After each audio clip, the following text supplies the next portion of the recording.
Welcome to another fun-filled Monday edition of Second City Sports. We're live in living color right here on Sports Zone Chicago, along with Miss Lakina McGee, which is she. I am Sydney Brownhead. That's me. You can follow yours surely on the Twitter and the IG at SidKid80. Once again, it's SidKid80. That's SIDKID80. That's SIDKID80. You can follow Lakina McGee on the Twitter and Lakina's going again the IG. Make sure you download that Sports Zone Chicago app wherever you get your apps. You want to know why? Because we said so, that's why. And also, so you can catch up on the other live shows that we have airing throughout the week. So, excuse me. So if you happen to miss them, you can go back and watch them and listen to them at your own leisure. Make sure you download that Sports Zone Chicago app today. Speaking of Sports Zone Chicago, please follow us on all social media platforms on Facebook, Twitter, Instagram, and YouTube. Once again, please follow Sports Zone Chicago on Facebook, Twitter, Instagram, and YouTube. Please subscribe to our podcast at War Media Podcast. We are available on all podcast platforms, including the iHeartRadio app. It's War Media Podcast, WARR Media, PODCASTS. And while you're at it, give War Media a follow on all social media platforms at WARR Media on Facebook, Twitter, Instagram, and YouTube. Once again, that's at War Media, WARR Media at Facebook, Twitter, Instagram, and YouTube. And thank you very much in advance for your support. Like, share, subscribe, and tell your friends. We are unapologetically fun, and we have very different opinions. If you have any different opinions during our 2-hour extravaganza we call it Sports Talk Radio Show, you can always hit us up in the comment section at Sports Zone Chicago's Facebook page or at Sports Zone Chicago on YouTube. Type in your questions and comments in the comments section. Lakina will get them up on the screen for you. But if you decide to troll and or do something silly or stupid, I've given Lakina full power to give you fools the beer lane beer boot. Bye-bye. But before we begin, we must remind you that you can also catch Sports Zone Chicago now available on Roku TV. That's right. So celebrate the squad. Get with the program. Sports Zone Chicago is now available on Roku TV. If you already have a Roku television, just tap on that sports folder and download that Sports Zone Chicago app. If you don't have a Roku television, but you have some handheld devices laying around, iPhone, iPad, iTouch, your personal PC like Lakina's using right now, or your Chromebook like I'm using, just go head over to that Google Play Store and download that Roku TV app and access Sports Zone Chicago through that avenue. So no more excuses. Celebrate the squad and get with the program. Sports Zone Chicago is now available on Roku TV. 24 hours a day, 7 days a week, 365 days a year, live and on demand. Anytime, anywhere. And you know we will provide. Yes, we do. We will definitely provide you with some good stuff. We won't provide here. you with my bad singing, but everything else we will provide for you. Yeah, right, exactly. So, but you know what? We got a busy show today here on Second City Sports. We're going to talk some baseball, of course, with all the stuff that went on over the weekend, including some tightening up in some divisions.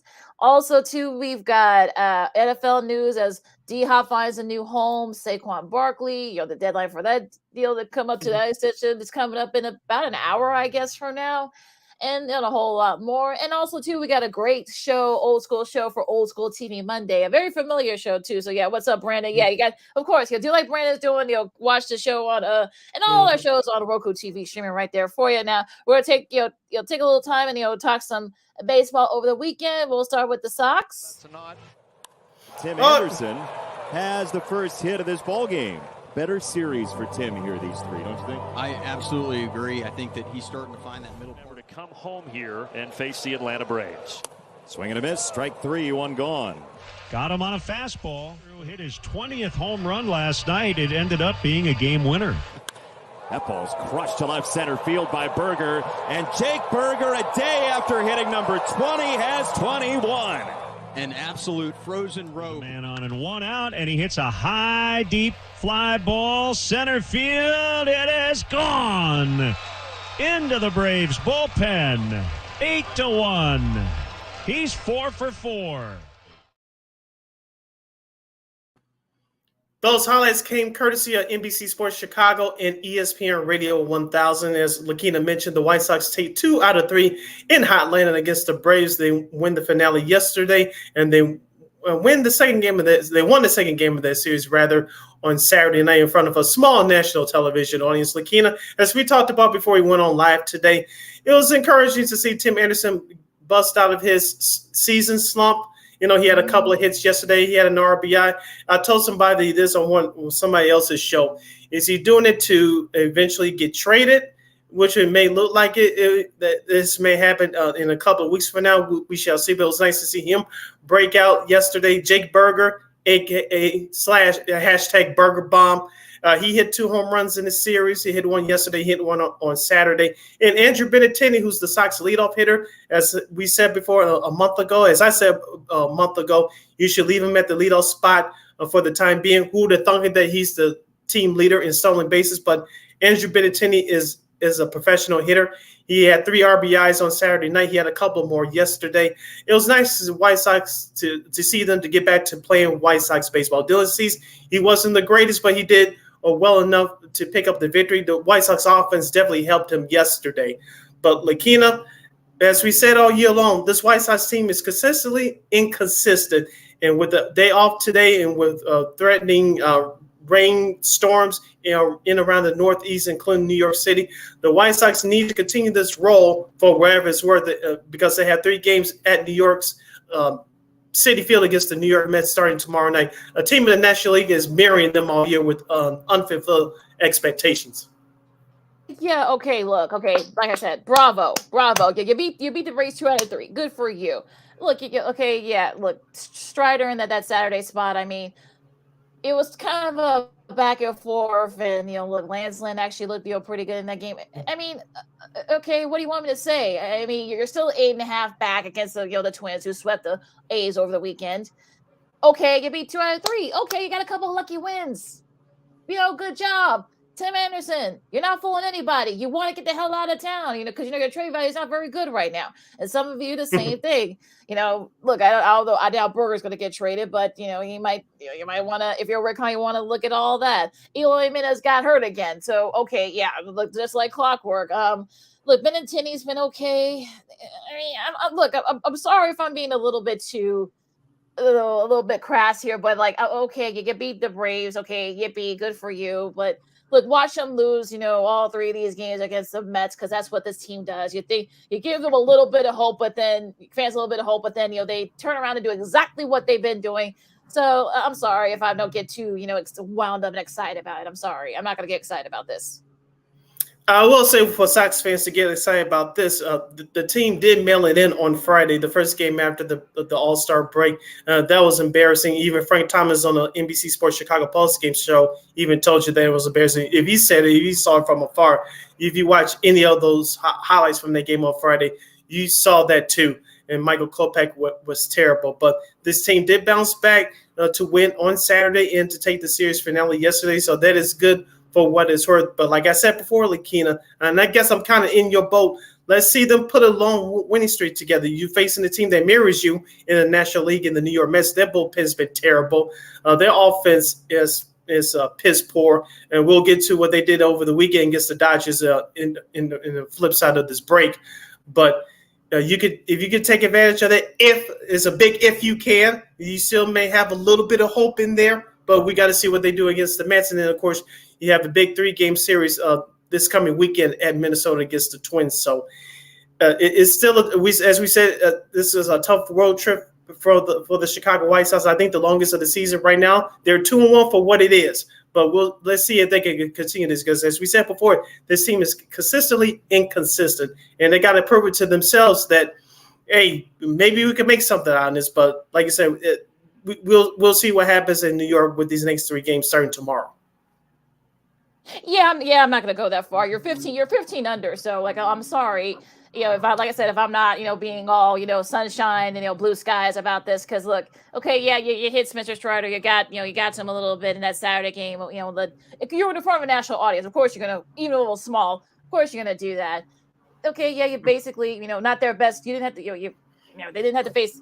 I think. Look, the thing that the Sox exposed that the Braves need an extra starter. That's what this just showed me this week. So I'm sorry if I don't have the big, oh yeah, they made 2 out of 3. Okay, yippee! Sorry, I'm not going to do that. On the flip side, though, here on the north side, unfortunately for the Cubs, they lose 2 out of 3.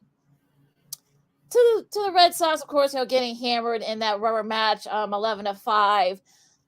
Unfortunately, the sort of the thing that kind of that did not happen. Justin Steele didn't have his best start. Yoshida hit a grand slam for the Red Sox that kind of started the ball rolling there, and it's just then Marcus Stroman. Well, we'll get to that. What his comments, of course, he reiterated that he wanted to stay in Chicago. We'll get to that in a second, but Justin Steele did not have his best start. In the start of the second half, had 10 hits, 6 earned runs, so that didn't help the Cubs in that respect. So what do you think? I mean, you lose 2 out of 3 against a team that you're sort of kind of like in the same boat. They're a little bit better. They're over 500, but unfortunately they're near last place in their division. So what do you think about the Cubs' performance in the Red Sox series? Their offense was hot and cold for the most part over the past weekend. They barely scraped out 3 runs on Friday night, and they barely scraped out 5 runs in yesterday's loss. Of course, Saturday was a long highlight when they defeated the Red Sox 10-3. As we said before, we like the way that Seiya Suzuki's been playing in the outfield. He's been getting a couple of RBIs here and there. Christopher Morel is one of the spark plugs. As soon as he checks in that lineup, you got to find a permanent position for him, whether it's the outfield, the infield, or DH. You got to get him in that lineup. He's their version of Jake Burger. I get it. He can play multiple positions, but if your manager, David Wells, please find him one position and play him, please. Can we do that? Mm-hmm. And, of course, you take a look at Nico Horner. He's picking up the slack officially. Of course, Dansby Swanson, who the shortstop for the Cubs, who they signed in free agency, he's on the IL right now, so the Cubs had to overcome that. But Nico Horner's bat has been picking up. The defense of Ian has been picking up as well. And I saw a stat during the game yesterday that he's second in the National League in outfield assist. I believe with 8, he threw I forgot who the runner was for the Red Sox. He threw him out at home plate yesterday when the game was still in reach for the Cubs. It was trailing 1-0. But you like the way Ian Happ's come on defensively. He's starting to pick it up with the bat as well. So the Cubs offense just has to stay consistent. As we said before, we'll say it again. If this Cubs team scores between 4 and 6 runs a game, it gives their starting pitch that much more confidence to win the game.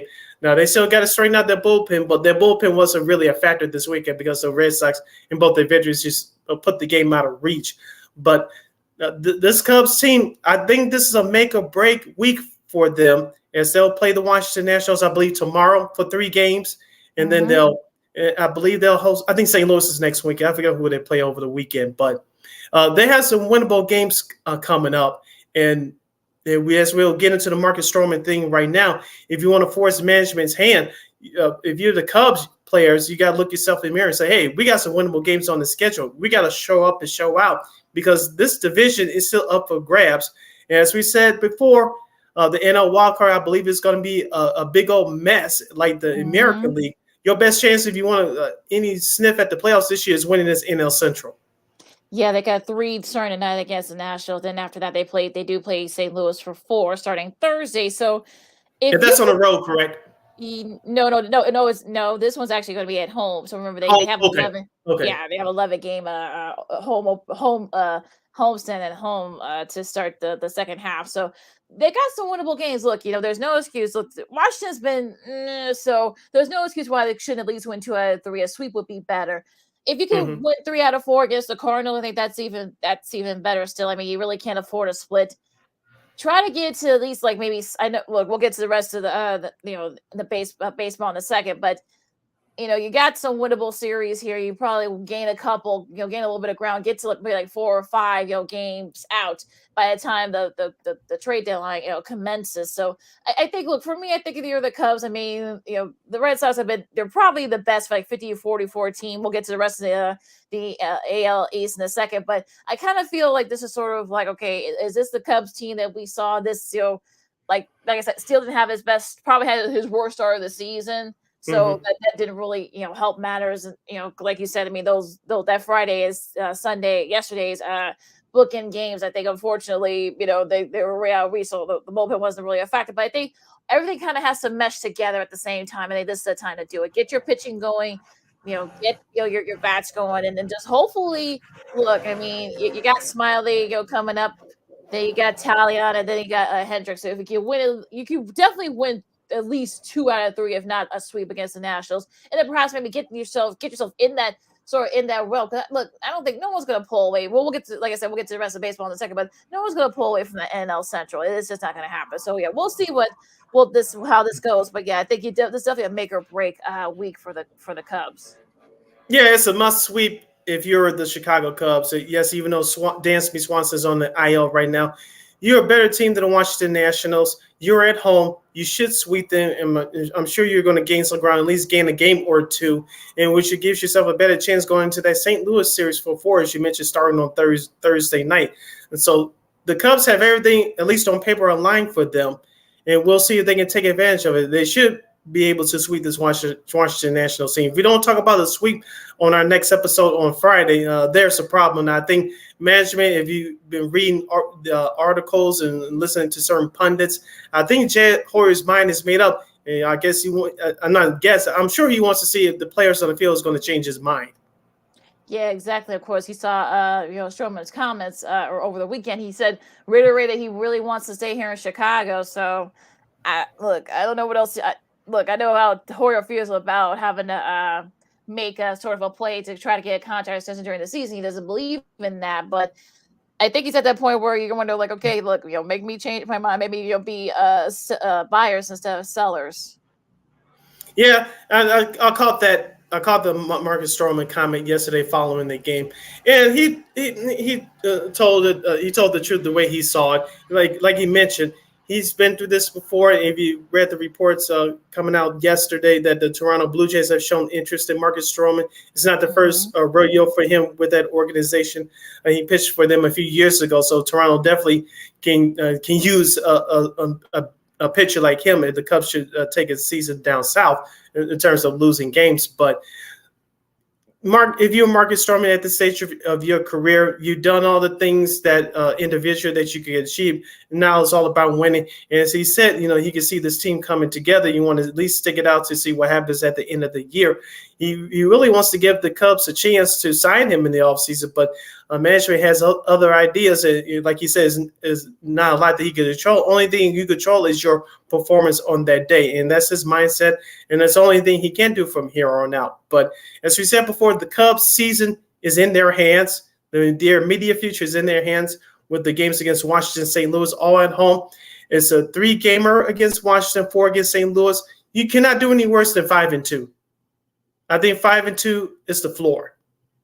Of course, winning all of them is the ceiling, but let's be realistic. I don't think they're going to win all of them. But realistically, they have to go at least 5-2.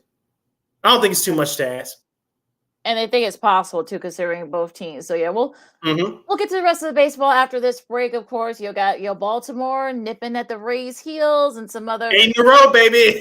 Yeah, and also some rest of some stuff that came out on base that came on baseball over the weekend. So we're going to talk about the rest of the MLB coming up next. So Keenan McGee, Cindy Brown, Second City Sports on Sports Zone Chicago. More Diamond Talk coming up right after this. This year, my mom got me the perfect bag for back to school. These colorful binders help me stay organized. These headphones are just what I need for studying. These new sneakers are just what I need for the new year. This jacket is a real must-have. My parents got me the skateboard I wanted. It's pretty cool. These scissors really come in handy in art class. These colored pencils, too. These new socks, they can be a real lifesaver.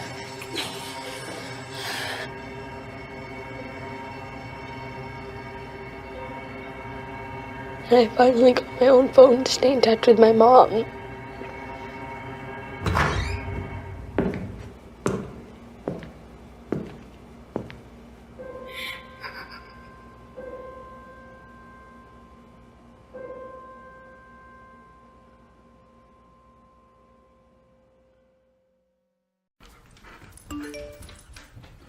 Trisha's having a sleepover tonight. Can I go? I wonder about Lucy's friends. What should I say? I know you're only 10, but one of these days a friend will offer you a drink. And alcohol at your age can lead to so many things. None of them good. So can I go to the sleepover? Lucy, I want you to promise me something. I finished my homework. Bigger promise. If there's any drinking, I want you to say, "No thanks, not my thing." Mom. I promise you, your real friends won't care. Deal? Sure. Really? I promise, Mom. They really do hear you. Did you pack your toothbrush? For tips on how to start the talk, visit underagedrinking.samhsa.gov. A public service message from the Substance Abuse and Mental Health Services Administration.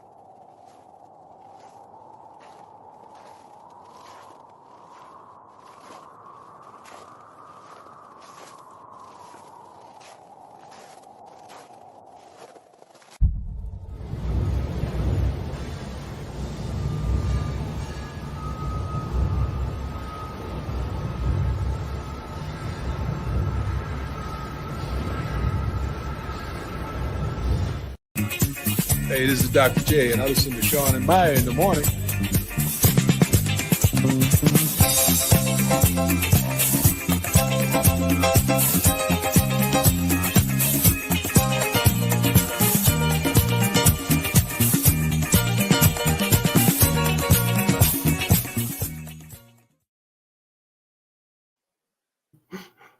Oh, sorry. Welcome back to Second City Sports. We're live and live in color right here on Sports Zone Chicago. I'm Sid. That's Lakina. You can follow yours truly on the Twitter and the IG at SidKid80. Once again, that's SidKid80. That's SIDKID80. That's SIDKID80. You can find me at Keenan McGee on the Twitter and again the IG. We have less than 85 minutes left or so in this extravaganza we call a Sports Talk Radio Show. You have any questions or comments for us? You can always hit us up in the comments section at Sports Zone Chicago's Facebook page or at Sports Zone Chicago on YouTube. Type in the questions or comments in the comments section. Lakina will get them up on the screen for you.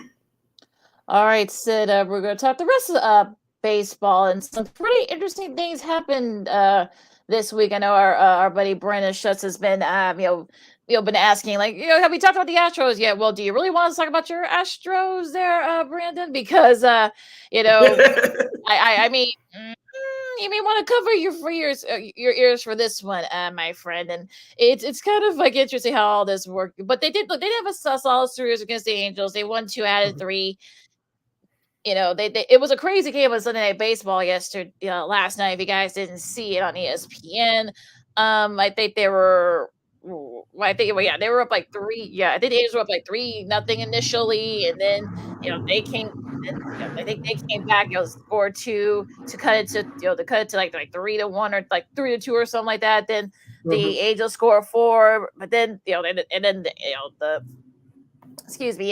Astros scored 2, and I guess they scored 4. I'm talking about the Astros in the top of the ninth, because they were all set for a save situation. So, but unfortunately, their bats had other ideas. So that was kind of a crazy game. So what do you think about that whole thing? Because Ohtani hit a home run to kind of try to extend it, but it didn't. That didn't become the case. So what do you think about that crazy game on last night? Well, the Houston Astros bats woke up, as we said before, given the injuries, especially with Yordan Alvarez, their DH, and a couple of injuries to their starting pitching staff. This team is going to be carried by the offense. Of course, Kyle Tucker, as I said before, he's a future AL MVP candidate. He hit a home run last night. Kyle McCormick hit one as well. As a team, the Astros hit 5 dingers on their way to their series win last night. The only downer about it, and I don't want to do this, but I just have to do my job. Jose Abreu 0 for 6. What's going on, my friend? I know some Sox fans would say, "Oh, that was a great decision by Rick Hahn to not re-sign him for all that money." Okay, you win in the argument, but still, Jose Abreu has had a tough start to his Houston Astros career. Hopefully he can pick it up enough where the Houston Astros can be a threat come playoff time. Of course, Saturday's game was a lone loss in that series for Houston as they blew their game in the ninth inning. Of course, the Angels came back to win it in the bottom of the 10th inning. But as of right now, this Houston Astros team, if they're going to get back to the World Series, as of right now, they're going to have to be carried by their hot bats. Yeah, 32 combined runs in the 7th inning or later in the Astros Angel series. That's the second most in any 3-game span since 2000. And of course, that was in the Giants and the Rockies. They combined for 33 back in 2012. So it's definitely kind of like one of those. If you like offense, that was definitely a series for you. And we thought that there's going to be a lot of offense in this series. So that was a pretty entertaining series. If you guys got a chance to check it out. Now, on the flip side, though, well, I'll do this first. I'll go to the AL East for a second. The Orioles, and I have to say, we've been worried about the Orioles all season long, and they're only one game back of the Rays. We'll get to them in a second, but they did sweep the Marlins, which was a little bit of a surprise. Maybe not, I guess, how you look at it. Even though the Marlins did, try to score, they did score 4 runs in the top of the ninth, but they were able to. The Orioles were able to hold them off. But yeah, I mean, look, they're still right there. Look, we saw how good the Orioles team is the last couple of years, and we'll get to their they got a tough series coming up at home in a second, but they looked really good. I mean, they were able to kind of Danny Columba had to get out. Columba had to get out of that jam because Luis Arraez had was up. You had the leading run aboard, so. That would have been an interesting had they lost that game. I'm talking about the Orioles, but then they rallied from a 4-run deficit to beat the Marlins on Saturday. So it was just, that was a kind of a crazy run, but they had to earn that sweep. But yeah, just a really great showing by the Orioles and a very strapping young team. Yeah, we're talking about the Orioles starting pitching being a little bit better than they were a year ago. Kyle Bradish, I did watch most of that game yesterday. He pitched well for Baltimore in 7 1/3 innings. He had 1 walk along with 8 strikeouts. Actually had the Marlins shut out of the scoreboard. Of course, as you mentioned, once the relievers came in for Baltimore, they gave up those 4 runs to Miami, but thank goodness they held them off. But Kyle Bradish pitched his tail off yesterday. He almost had close to no-hit stuff. And so we mentioned all the names about Baltimore on the offensive side: Cedric Mullins and Adley Rutschman and Anthony Santander and some of the other hitters, and Gunnar Henderson as well. Those young guys can hit, and they can hit with the best of them. But it's going to come down to their starting pitching. And will management add a veteran arm or two in there 2 weeks from now? We'll see. But right now, Baltimore, I think, is one of the top 2 teams in the American League. We talk about their bullpen, which is one of the best bullpens in baseball. Nobody's talking about. But their starting pitch, even though it's a little bit better than it was a year ago, it could use a veteran starter. Will management get that for them in 2 weeks from now? Yeah, the back end of that rotation, we saw that. Almost that, but also the middle. They always use a middle reliever too. So we'll see what happens with that. So what else caught your eye in baseball over the weekend? Oh, the San Francisco Giants. No one's talking about them either, except for us. So they sweep away the Pittsburgh Pirates over the weekend, including an 8-4 final in yesterday's game on Peacock. They did that in 10 innings. Lakina, we talk about this team.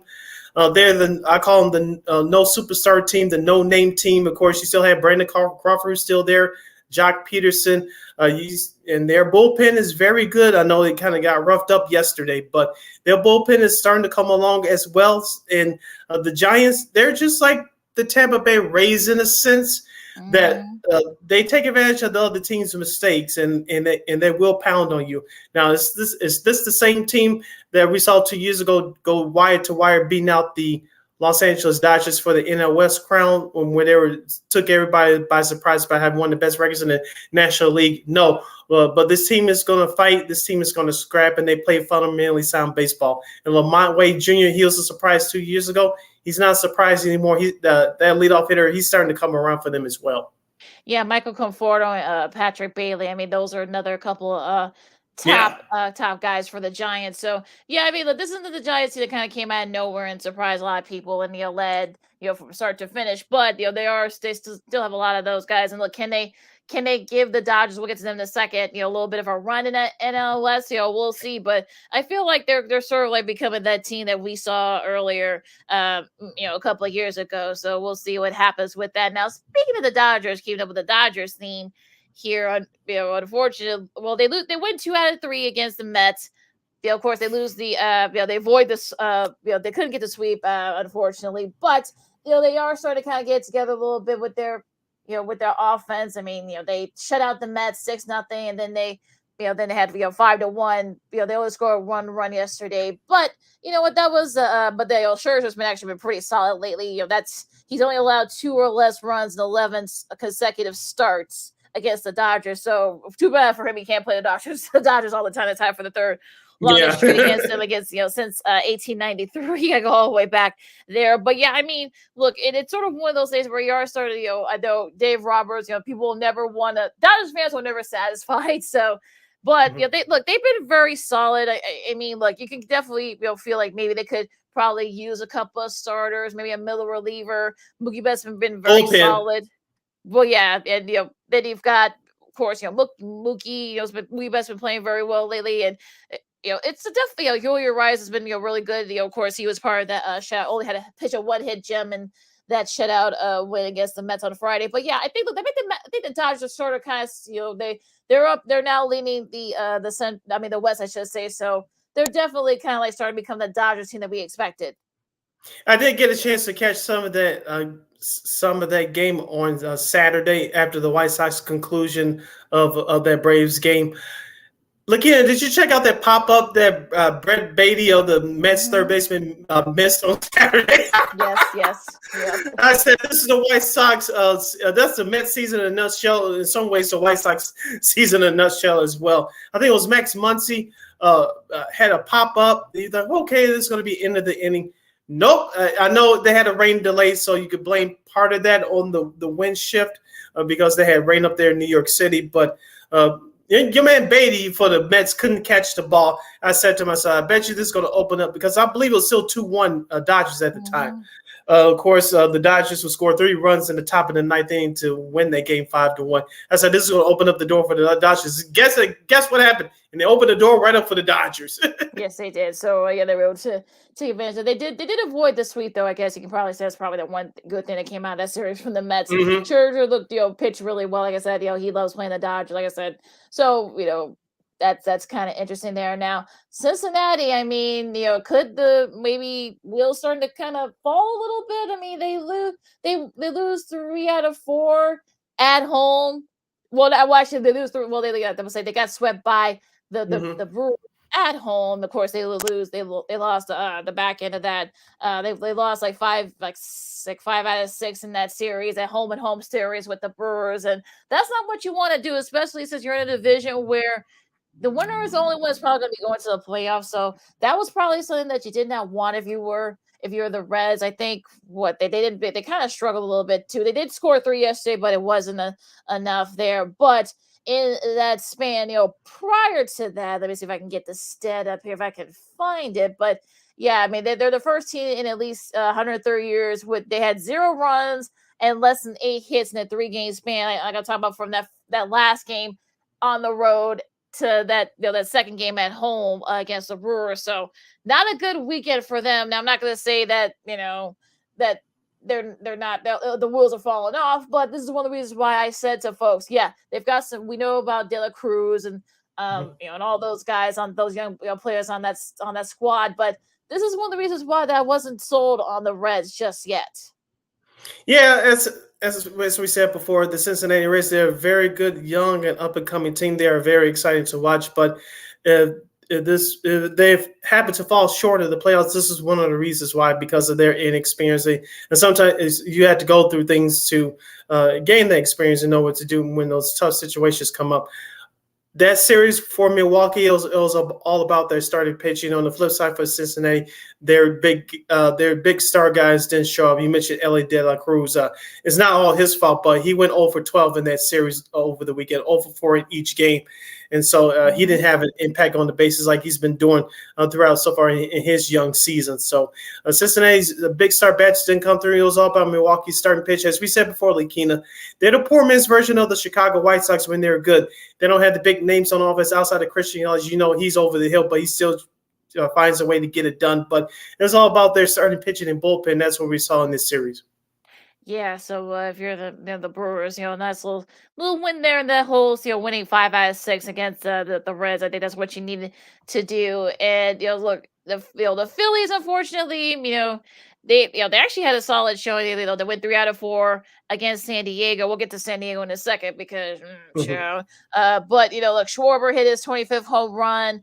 And a sacrifice, fly in the 12th that ended that 7-6. That was kind of like a crazy rubber match there. But you kind of feel like, okay, maybe it looks like maybe the East is out of reach. Maybe we'll see. But especially if the Braves losing 2 out of 3 to the White Sox. But but yeah, I think they definitely could get one of those wild card spots. I'm talking about the Phillies. I mean, they're kind of going back to being the team where we all thought that they would be after going to the World Series last season. But I'm sure they're going to get some bullpen help. I'm sure they really need that, and I think the Phillies could definitely make a case in that wild card.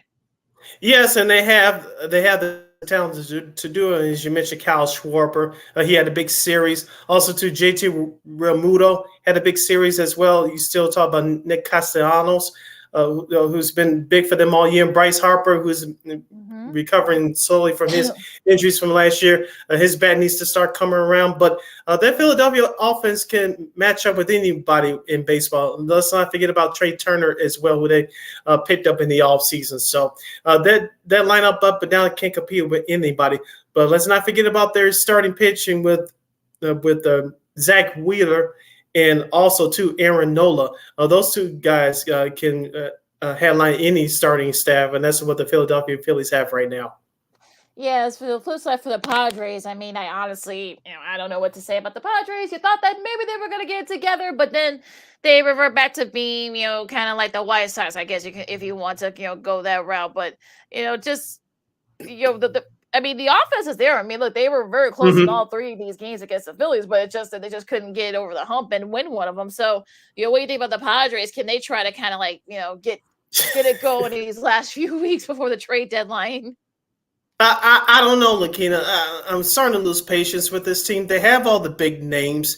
You talk about Fernando Tatis, Juan Soto, and Xander Bogaerts, I know former Red Sox player, but it's just something about that team that's just not right. They had issues a couple of years ago. They switched managers, and of course they have Bob Melvin in there right now. But there's just something not right with the team. I can't figure it out what it is, but they got to get it together in a hurry. I don't know if they'll get it together in time to save themselves as far as the playoffs this year. But just something's not right. I just can't pinpoint what it is. I know their bullpen's been up and down this year. Josh Hader, their closer, has been a big part of that. But outside their bullpen, just something that's just not right with that team. I can't figure out what it is. Yeah, it's something seems really off. I mean, they got too much talent in there to have these struggles. So I don't know what's going on, but it's definitely like something's not clicking with the Padres. So I really don't know what's happening. But it'll be interesting to see if they can kind of get together these next few weeks. But they got a tough going against Toronto. And speaking of Toronto, they swept the Diamondbacks, and they're starting to kind of get it going a little bit. I mean, Danny Jansen hit a 3-run double, to kind of break that game open for the Blue Jays, completing that sweep. And look, we know all about their great young hitters, Bo Bichette, Vlad Jr., among others, Kevin Biggio. And their pitch has actually been pretty good lately. I know that Gossman got scratched from that start on Friday, but they did, their pitching did just enough to kind of hold off the Diamondbacks. So, and their bats kind of helped them out, especially in that last game of that series. So, what do you think about Toronto? Yeah, I'm not surprised with what they did over the weekend. As we mentioned, they're always going to bring it on offense, but as they started pitching is going to tell the sign of how far this team can go. As we talked about in our last segment, they could use the starter like Marcus Stroman to get them over the top. You mentioned Kevin Gausman, like I said, he was scratched from his last start. Hopefully he's okay, but you have him, you have Jose Barrios, the that has the top of that rotation for certain rotation for Toronto. But their offense is the best among anyone in baseball. You saw that over the weekend. On the flip side, for Arizona, you can say the same thing about them as we just said about Cincinnati. They have a great young, talented core led by Corbin Carroll, who's probably a runaway winner for National League Rookie of the Year. But that team is inexperienced. They are fun to watch, but you saw their inexperience starting to show in that series that Toronto took advantage of it. Yeah, I'm glad they were able to do that. I think the experience, like you said, with the Diamondbacks, no one thought that they would be up there for as long as they were. I think the wheels starting to kind of fall off a little bit, and they're kind of falling back to earth. So it's definitely one of those things where you're kind of like, okay, maybe it is starting to kind of like all that, but the Diamondbacks, maybe that's over with for them. But we'll see. I mean, look, a lot can still happen within these next week or two before the trade deadline. So we'll see what happens with that. Now, staying in that AL East, the Tampa Bay Rays, of course, the Orioles, they did win 2 out of 3 against the Royals, but the Orioles are kind of right there too. So they need to kind of you thought that maybe they were going to run away and hid from this division. Injuries and stuff, they're starting to kind of, I think those injuries that they've had earlier this, especially in the last, couple of weeks. Their ace, McClanahan, I should say, Shane McClanahan, he's on the IL. So, that's something to watch out for as well. So I think the Rays will still do just enough, but I kind of feel it's going to get very close. I think the Orioles, especially the Blue Jays, can kind of get it going. I think they could they'll definitely probably be in the fight in the AL East. Yeah, as we mentioned, Tampa Bay is a fundamentally sound team, and they've definitely benefited from that hot start for the first 2 months of the season. But you worry about them being complacent, and and most importantly, like you said, you worried about injuries. You mentioned Shane McClanahan, who's been injured off and on this year. He still has an 11-1 record. He's slated to pitch tonight against the Texas Rangers. We'll get into that series along with the others in our series preview coming up. But Tampa is led by their young stars in Wander Franco and Yonder Diaz and Randy Arozarena, who's I know he's not leading off anymore, but he's one of the best young players on that team and perhaps one of the best young players in the game. But their starting pitching has to stay healthy. Their bullpen is very good, but their starting pitching has to stay healthy. I think they'll do enough to hold off Baltimore, but I wouldn't be surprised if Baltimore and Tampa will go neck and neck as we head towards August and September. Definitely see what happens with that. Now, any other surprise before we talk about the schedule for this week? Oh, the Yankees losing 2 out of 3 in Colorado. I know, I saw that. Good grief. Yesterday's. Weren't they up in that game yesterday? Yeah, Garrett Cole had 6 innings with 11 strikeouts, and of course, we gave the Yankees credit on our last couple of shows. Their bullpen has been solid all year, but the pipes bursted yesterday. Yeah, the pipes bursted yesterday as Colorado came back at home to beat the New York Yankees. So,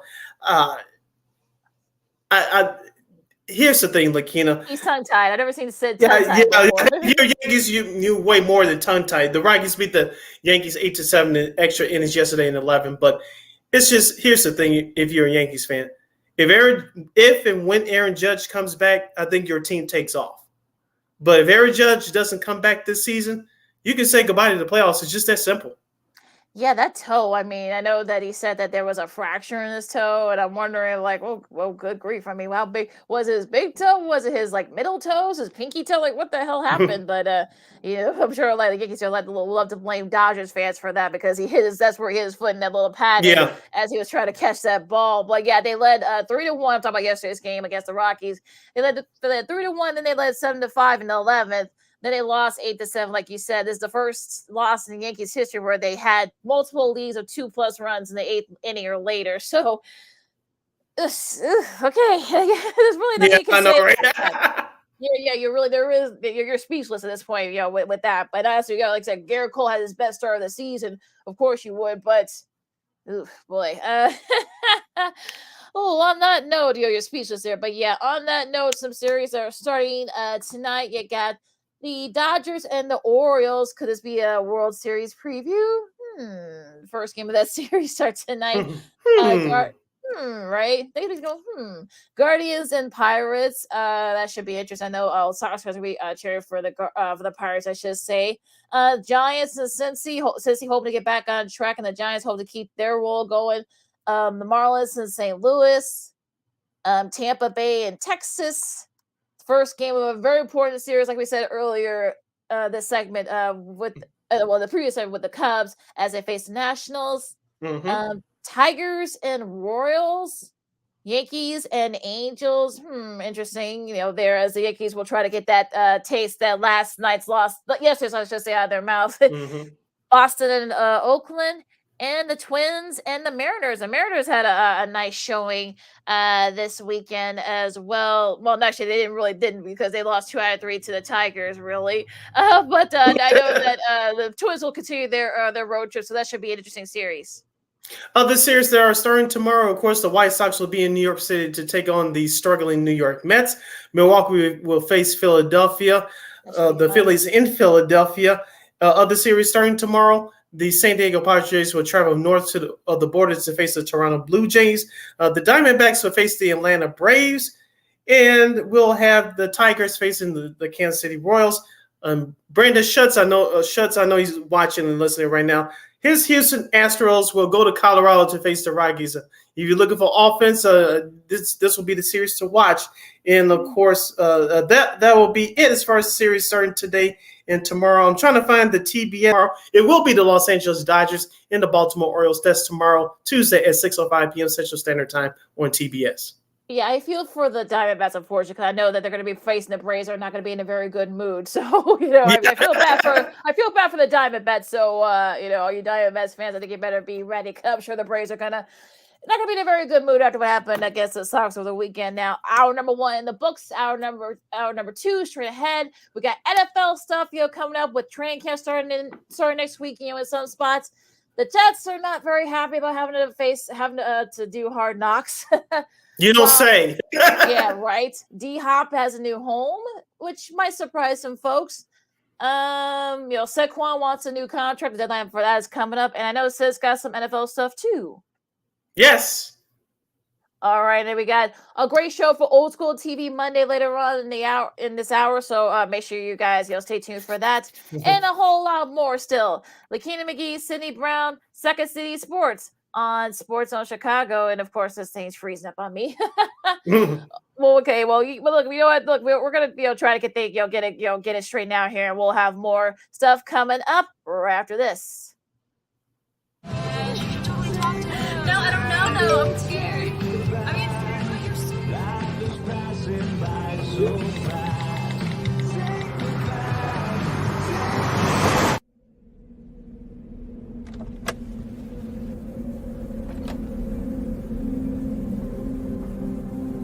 Do you know that you're in my lane?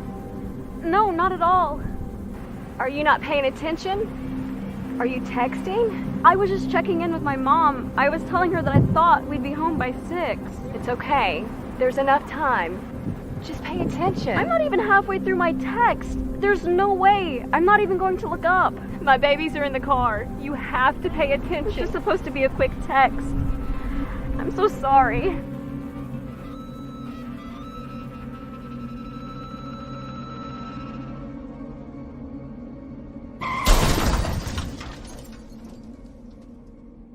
Hi, I'm Tom Brady, the director of DODEA. September is National Suicide Prevention and Awareness Month. The simple act of reaching out and caring for those in our communities is something we all can do. Just being there for someone you care about can be a tremendous first step in getting them access to confidential resources and support that they need. It only takes one person and one small act and 1 minute to make a difference. Let's make a difference.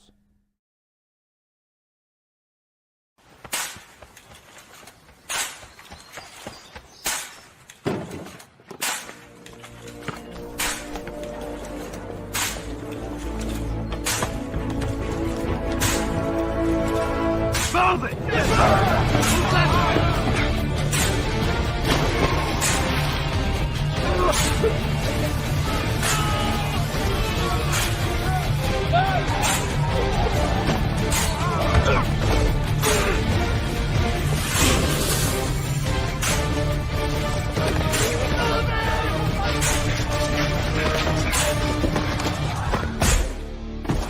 Many will hear the calling.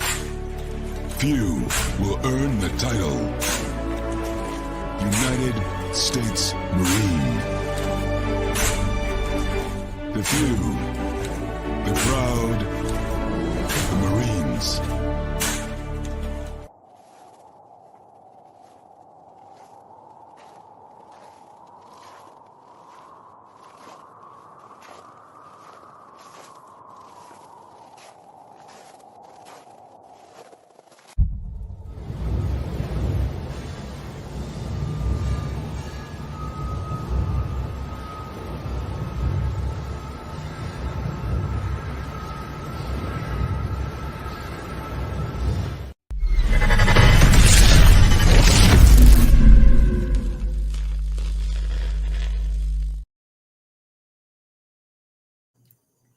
Welcome back to hour number 2 of Second City Sports on the Monday edition. We're live in living color right here on Sports Zone Chicago, along with Mr. Kim McGee, which is she. I am Sydney Brown. Hey, that's me. You can follow yours truly on the Twitter and the IG at SidKid80. Once again, that's SidKid80. That's SIDKID80. That's SIDKID80. You follow me at Keto McGee on the Twitter and at Keto McGee on the IG. We have less than 55 minutes left until next extravaganza we call a Sports Talk Radio Show. If you have any questions or comments for us, you can always hit us up in the comment section at Sports Zone Chicago's Facebook page or at Sports Zone Chicago on YouTube. Type in those questions or comments in the comments section. Lakina will get them up on the screen for you. And just a daily reminder, you can also view and catch Sports Zone Chicago now available on Roku TV. All right, so let's go to the gridiron now. Of course, NFL training camp starts in actually next week for some teams. Of course, the Bears, they don't start till I think what the 26th, Yeah, the 25th, 26th, yeah. 26th, okay. So, of course, but it was a very busy last couple of days for the NFL. Pro Bowl wide receiver DeAndre Hopkins has a new home, and that is he's going to the AFC South to go with the Tennessee Titans. Now I gotta get the official numbers, but yeah, he said tighten up on his Instagram page, so I guess that's official. It could be worth up to $15 million. It's not official yet, so I guess they're gonna still iron out the details. But with the base salary of $12 million and up to $15 million in incentives, according to various reports. Sid, what do you think? I mean, obviously, they had the most cap space at the teams. Of course, you thought that maybe the Patriots. There are some people in the Chiefs kingdom, as what we call them here. They thought that maybe he was going to go to the Chiefs, but that ended up not being the case because they didn't have any cap room available. So, what do you think? Were you surprised that he picked the Titans, or what say you?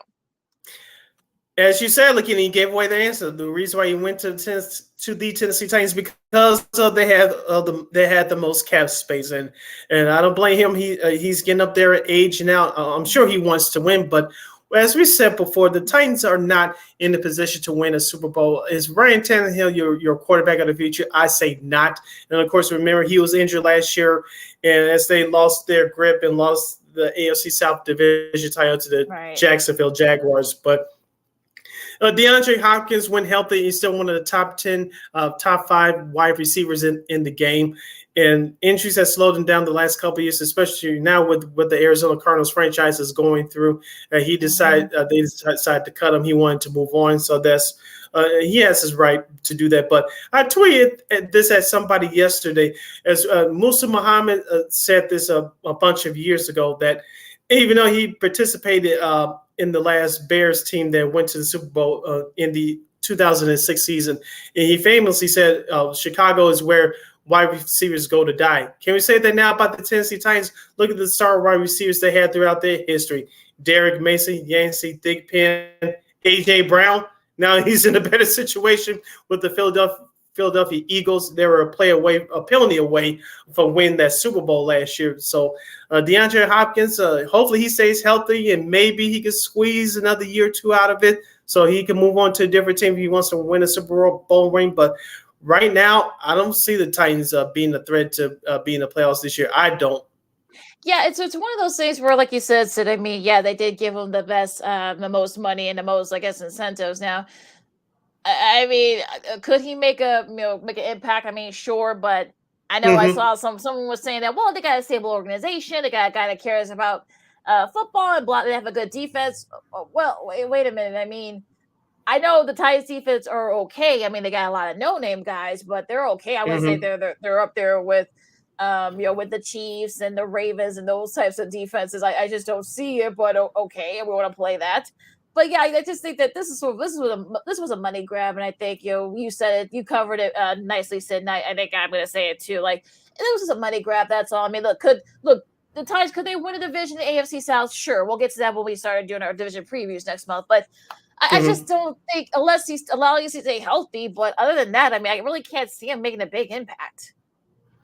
I think he'll make a big pat as far as being a veteran guy in that locker room. But as far as on the field, if he stays healthy, I think he'll be okay. But the question is, who's going to throw in the ball? Is it Ryan Tannehill or is it Willis, that kid Willis, the rookie quarterback that drafted last year? Remember, he was supposed to be the next guy, and he didn't play all that much last year. So who's going to throw in the ball consistently? That's going to be a number one question. We talk about Derrick Henry. His name is going to be brought up again when I bring up this article in a couple minutes. But Derrick Henry, remember, he was allegedly on the trading block, and there was no takers for him.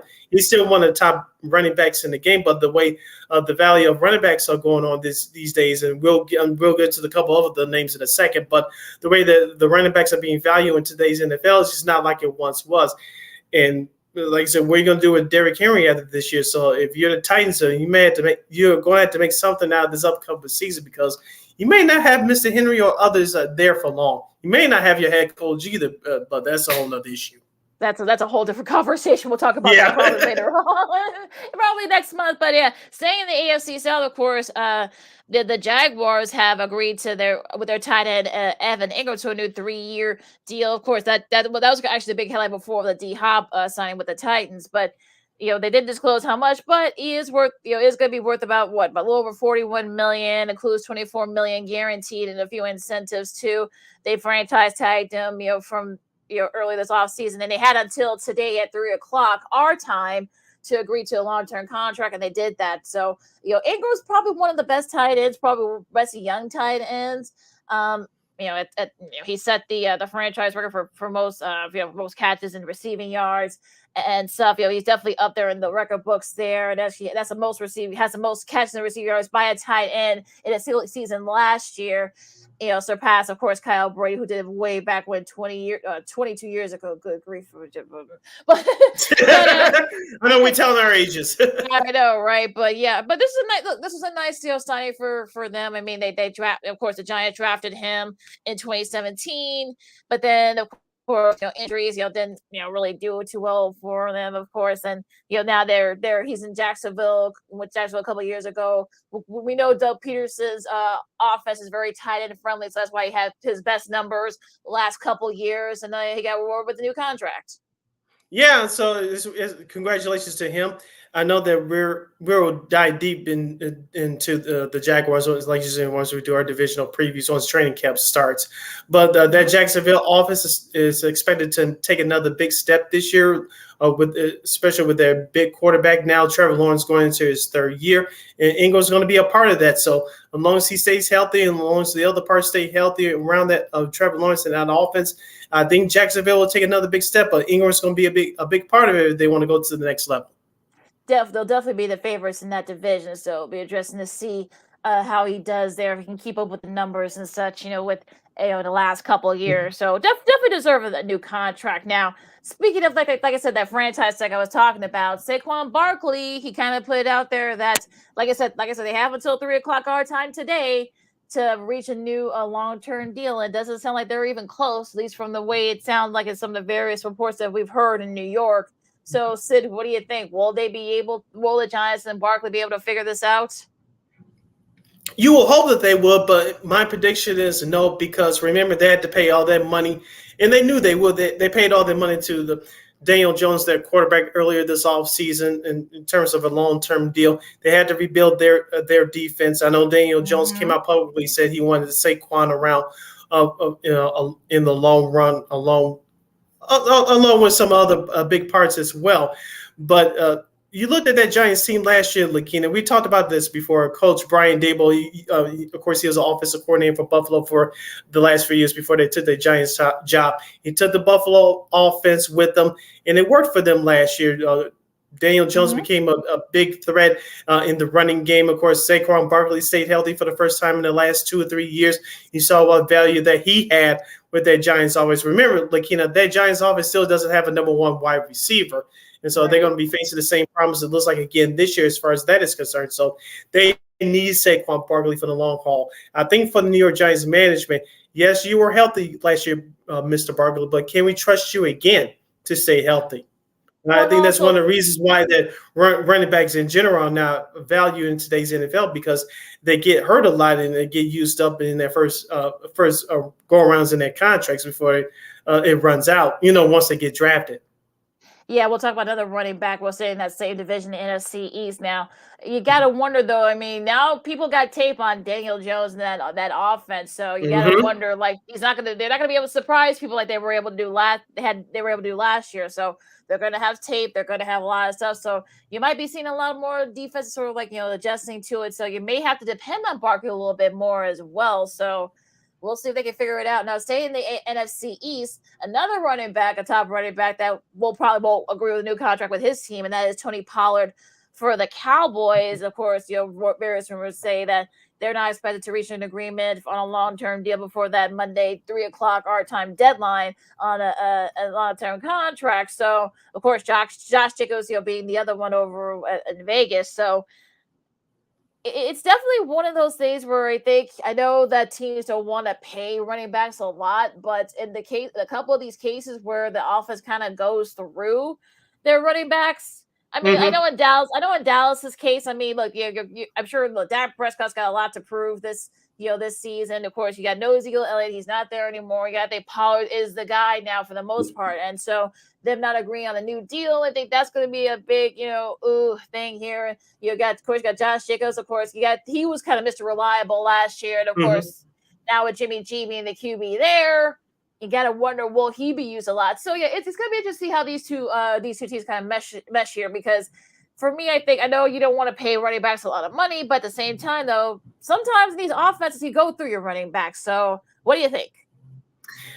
We'll start with Dallas first. Of course, owner Jerry Jones is very careful with his money, and I know, he doesn't like to give out long-term deals to players that he thinks that are getting up there at NFL age. We saw that with Dak Prescott a couple years ago when he gave him that long-term extension, which I think he's on the last year of that guaranteed deal. Of course, you saw that he didn't want to give that money to Ezekiel Elliott. He ended up doing it anyway, but and it cost him last year with Zeke being up there in age. But I think you may see the same thing with Tony Pollard.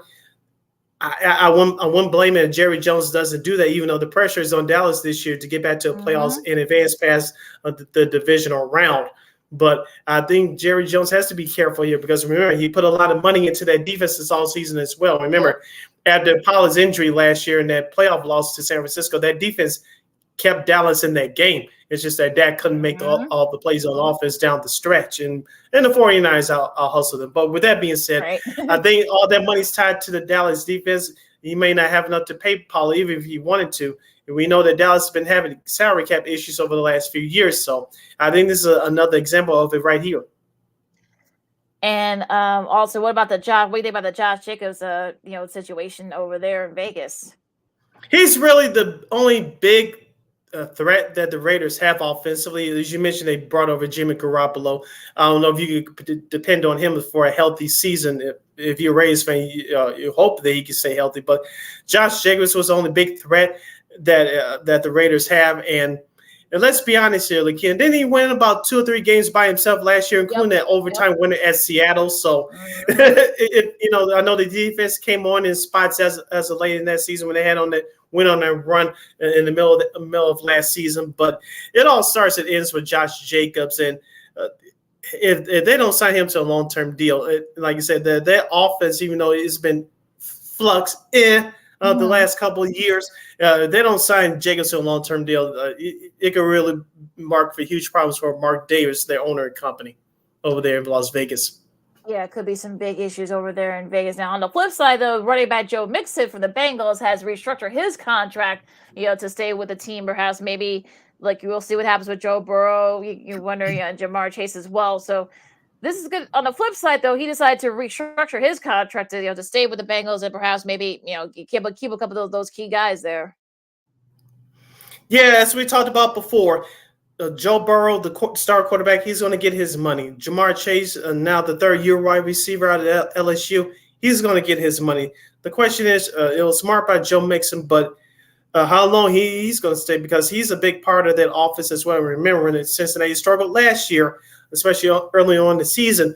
Who bailed him out? Joe Mixon. Who bailed him out in that playoff game against Buffalo? Joe Mixon and Sammy P. Ryan and the rest of that running back core for the Bengals. So the running game for the Bengals is very important. We talk about their star wide receivers, but their running game is important as well. And we still got to pay attention to this player as relates to the Chicago Bears in the near future. Wide receiver T. Higgins, he can still be the odd man out very soon, only because you cannot pay everybody in today's NFL. We'll see what happens with that. As you listen to Second City Sports on Sports Zone Chicago, Lakita McGee, Cindy Brown with you, talking some NFL as training camp's approaching. A lot of with various teams. So, Sid, you said you have some stuff, more NFL news to share with us. Oh yes, I found an article over the weekend.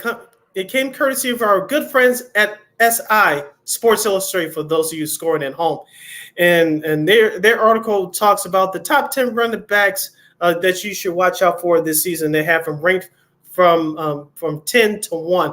I'll start at number 10. Travis Etienne of the Jacksonville Jaguars. Etienne, 24, rushed for over 1,100 yards last year and averaged 5.1 yards per carry.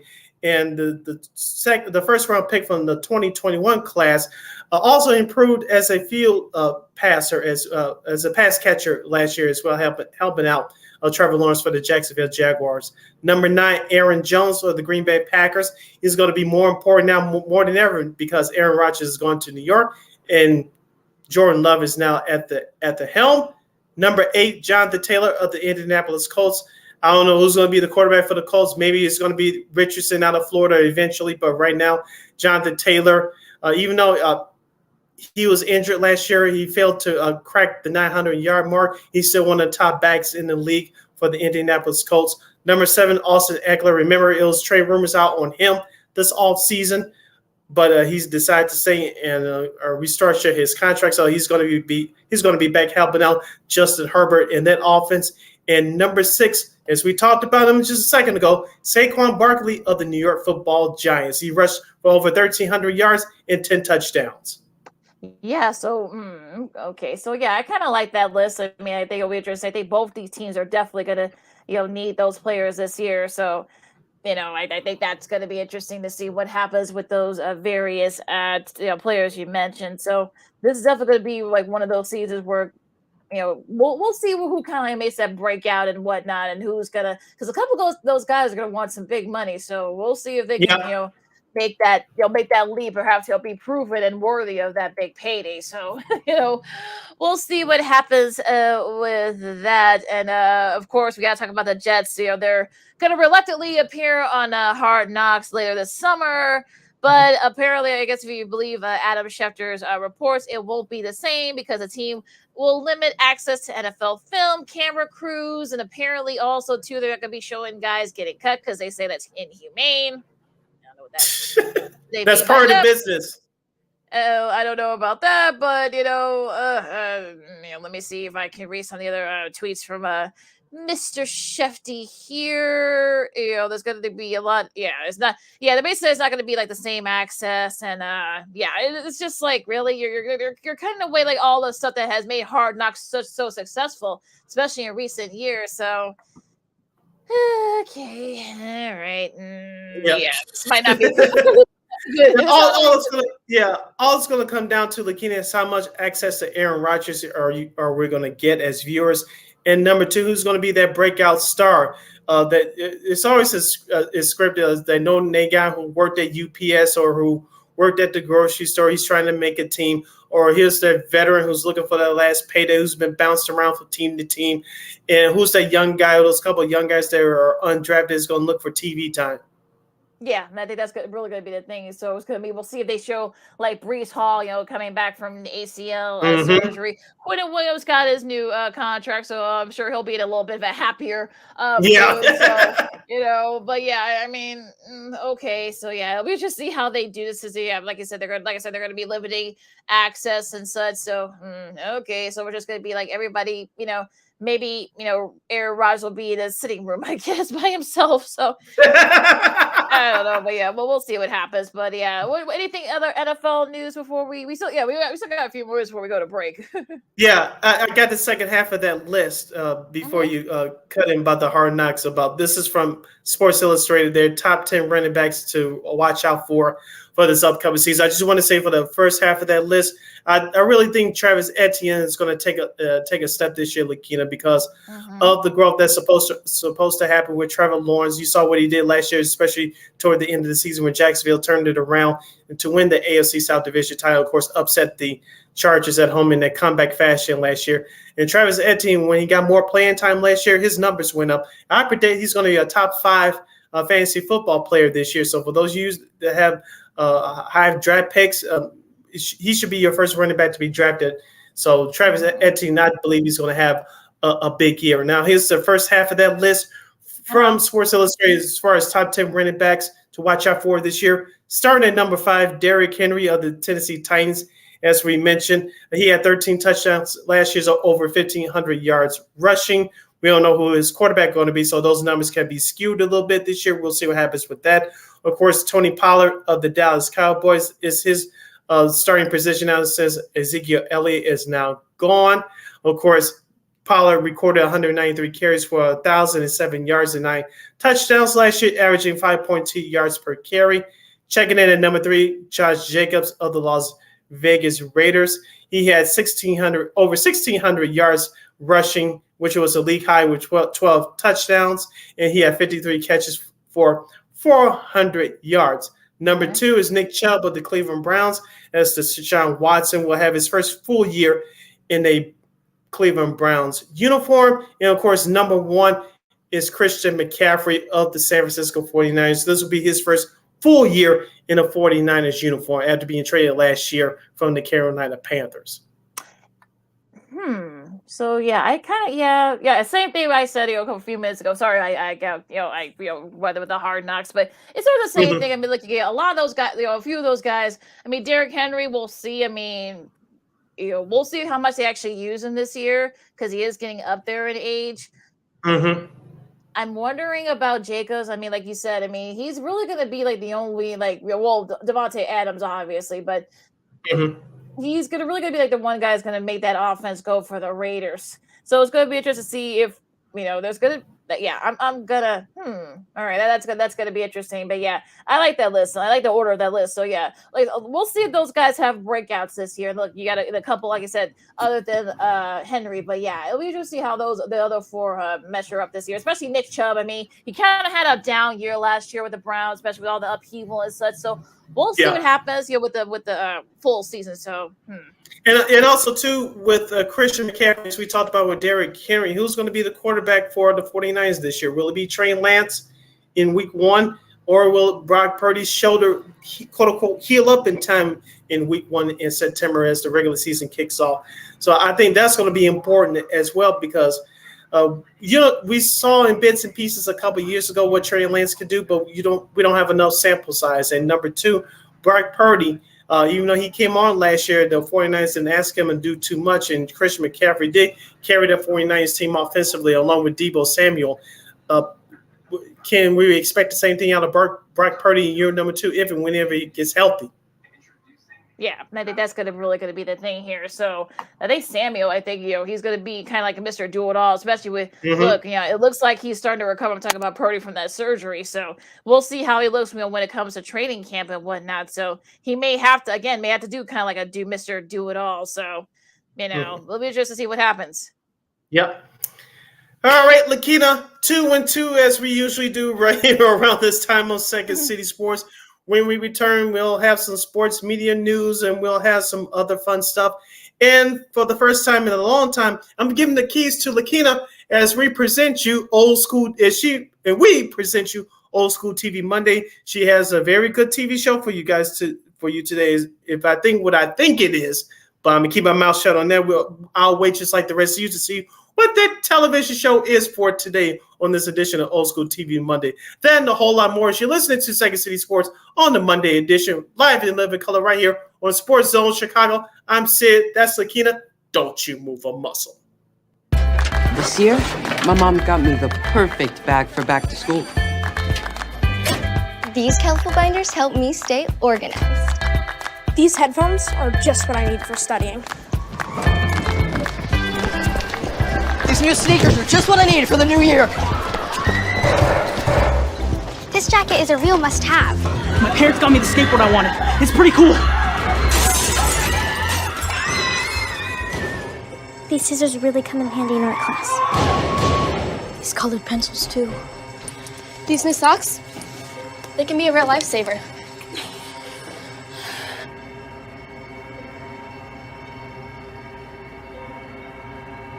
I finally got my own phone to stay in touch with my mom.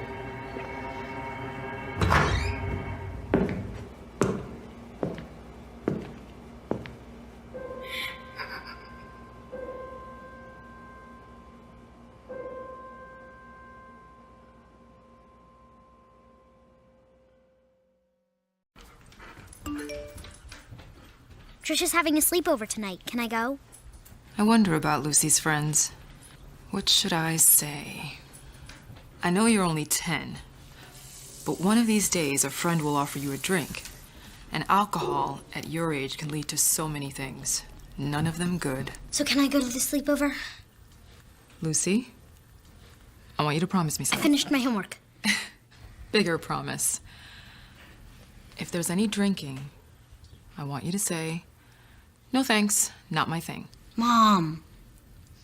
I promise you, your real friends won't care. Deal?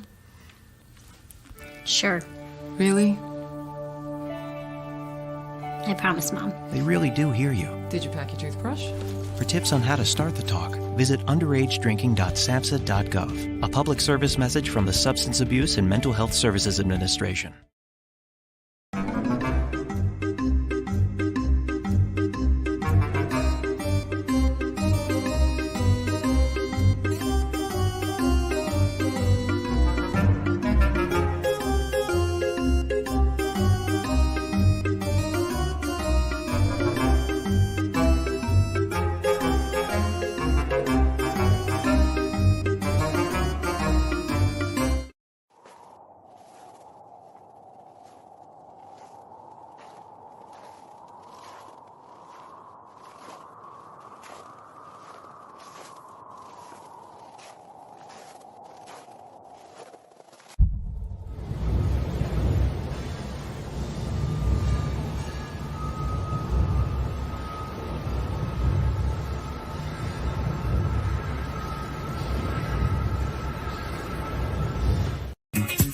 Hey, this is Dr. J, and I listen to Sean and Maya in the morning.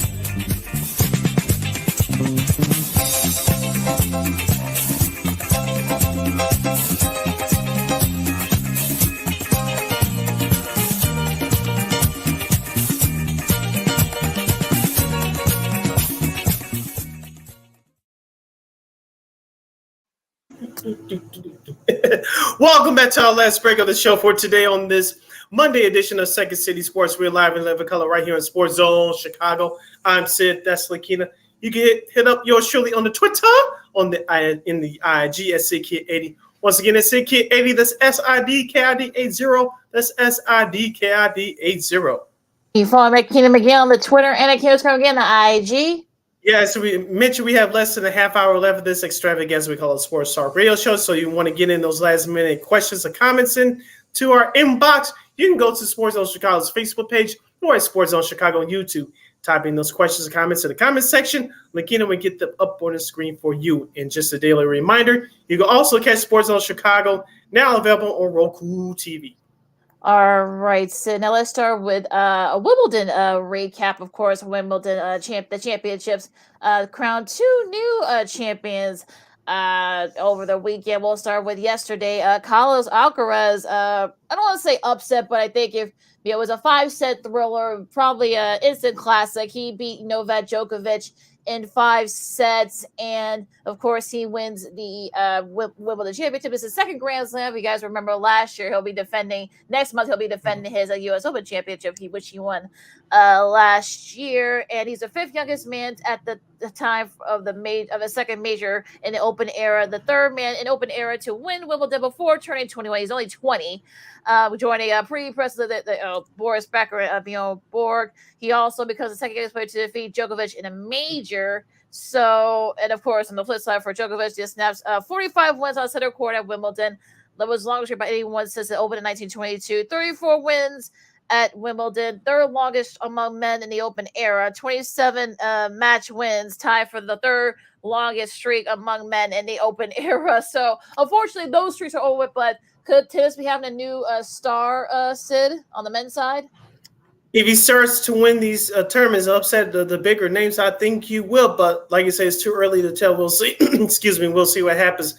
I saw the highlights yesterday here on YouTube, and call me crazy, Lakina. Maybe I'm reading into this too much but couldn't you say on Djokovic's side that fatigue and the he's been on the big stage before plenty of times, but could you tell that the pressure and fatigue was getting to him a little bit? That's what I kind of says. Congratulations to Carlos who won it, but because you could tell on Djokovic's side that fatigue was starting to get to him a little bit. Yeah, he took a little bit of a tumble in that game that kind of broke the match open. Of course, that was a break, to Alcaraz. Of course, that was a break that he needed. And of course, he took control after that, because you thought that after Djokovic came back and won that 4 set, you thought, okay, well, that's it. I mean, he'll be Alcaraz, 6-1 or 6-2 or something. He'll end up winning it, but that would be like his 7th or 8th Wimbledon, like 6th or 7th Wimbledon, I should say. So breaking more records, 3/4 way through the Grand Slam, but that turned out to not be the case. So, and I think yes, he might be a little bit fatigued. Of course, he is 36 years old, so you wonder could that have played a little bit of a factor? Yes, but he didn't really play that much tennis before that, so he did kind of let a little bit of injury. So maybe as the match went on, you thought that maybe he was starting to kind of take control. That wasn't the case. I mean, give Alcaraz credit. He answered every bell, and kind of people thought that maybe that match was over after that 4 set, but he said, "Nope, I'm going to take this break that I got from Djokovic spilling, taking a little bit of a tumble." Of course, Djokovic after that break, broke his racket, but I did notice that he was the old school Jimmy Connors or John McEnroe back in the day, right? And of course, and to his credit, though, he actually was very complimentary of Alcaraz, and because I think he kind of took the Serena. I know he and Serena Williams are pretty good friends, so I think we saw as she got older, she started becoming more and more contrite and a little bit more hospitable in her losses. So I think we saw that with Djokovic tonight. So yeah, I mean that's definitely something that I think. Look, I think Alcaraz, he's got since he's got a great personality. He should be a stand-up comic, and the tennis doesn't work out for him. He's actually pretty fun if you saw his and some of the interviews that he did yesterday. But yeah, I think look, is it too early to say? I mean, look, if he defends his US Open Championship, we'll see. But yeah, I think he's got 2. I mean, it could be starting to kind of breaking the mold a little bit with with the Djokovic, and we'll see if Nadal plays in the US Open later on next month. But yeah, it'll be interesting though. But yeah, I just want to say congrats to Mr. Alcaraz. Yeah, congrats, Lakina. Did you catch any of the ladies' final? Because unfortunately, yours surely checked out at the Madison Keys loss last week in the semifinal. Right, I understand, but yeah, I watched a little bit of it. I mean, look, Marketa Vondrousova, I hope I got her name right, please. She became the third male or female player to win, unseeded to win the championships. Even unseeded joining the life. She's the first female to do it though, because Boris Becker, of course, in '85, of course, Garani, who actually is Djokovic's coach, by the way, his longtime coach. I remember he did it in 2001. She also becomes the first unseeded woman to win the Wimbledon tournament. So, yeah, look, I mean, you kind of like this lady with the ladies side. I mean, women coming out of nowhere and such. Of course, she beat Ola Japur. Of course, she unfortunately lost consecutive years. She made the final last year. Of course, she lost there. So, but I mean, look, Joy's list includes Venus and Serena, but they actually end up winning Grand Slam. So I think her time will come. So she's been a consistent top 10, 15 player the last 2 or 3 years. But I mean, but you wonder though, what's going to happen? Will this happen on for the American women? I mean, we saw, we've seen, Coco Gauff. You talk about Madison Keys. She actually lost to Marikova, in the quarter. So But yeah, I mean, it's definitely one of those things where you kind of wonder, like, I mean, you feel good for her, but yeah, what's going to happen on the American side for the also too? Well, what's her name? Who just congratulations on her? Who just had a baby not too long ago? Naomi Osaka. Osaka, yeah, yeah, she's one of the new faces of tennis as well. Of course, she took Serena toe to toe a few years ago at the U.S. Open. So you can include her name as well. Of course, as soon as she gets back, recovering from having her first child, congratulations to her on that. But you had to put her name in that class as well. Yeah. So like I said, we'll see what happens. I mean, we'll see what happens in the U.S. Open. Still, I mean, of course, I'm sure. I mean, like I said, we'll talk about as the U.S. Open commences in about a month, but. You wonder, like, okay, when's it gonna get the breakthrough gonna happen for the Americans? I mean, of course, we talked about golf keys. Tiafoe unfortunately lost in the second round at Wimbledon. We'll see if Chris Eubanks can build off his impressive showing these last few months. So it'll be a couple of finals within the next few tournaments in the next couple of years. Yeah, the U.S. Open series starts, I think, like next week, if I'm not mistaken. So yeah, they could, any one of those players can kind of give them some momentum going into the U.S. Open, which starts in a little over a month from now. But I'm hopeful. I'm hopeful, but especially with golf, I mean, I think she just turned 19, and you wonder, like, people. I don't know if there's the pressure's on her yet, but I'm wondering, could the pressure kind of, start to kind of commence to her? We'll see. Yeah, I think it depends on obviously how she performs in these next few big tournaments. If she has these early X's, I think the pressure is going to get to her a little bit more. As far as Eubanks on the men's side, I think the same thing. It's easy to perform well when the eyes are not on you. Now, when the eyes are on you, you expect it to do even greater. That's when your true colors show. Yeah, same thing with Tiafoe too. I know he did win a warm-up tournament, and I know he's won a couple of tournaments this year. But I wonder, like, the U.S. Open, we gotta think that hopefully they can feed off that crowd, and perhaps they can all have like nice showings. So we'll see. But yeah, it should be fun. Yeah, you're listening to Second City Sports on Sports Zone Chicago. Sid Lakina hanging here with you on the Monday edition. We'll have Old School TV Monday presented by the lovely Lakina coming up, but we still have a couple more items to pass along to you guys today. Lakina, did you watch any of the celebrity golf tournament yesterday? A couple of the highlights. Steph Curry acted like last year when he won his fourth NBA title. I believe it was a hole-in-one. Did a little Hulk Hogan flex and then started to jump in the crowd. Oh, he had himself a day yesterday. Yeah, he ran. Yeah, he sprinted, of course, across after he hit that hole-in-one. And, of course, we were talking about the American Century Championship, was a celebrity golf championship where you see some of the best in other sports competing in golf.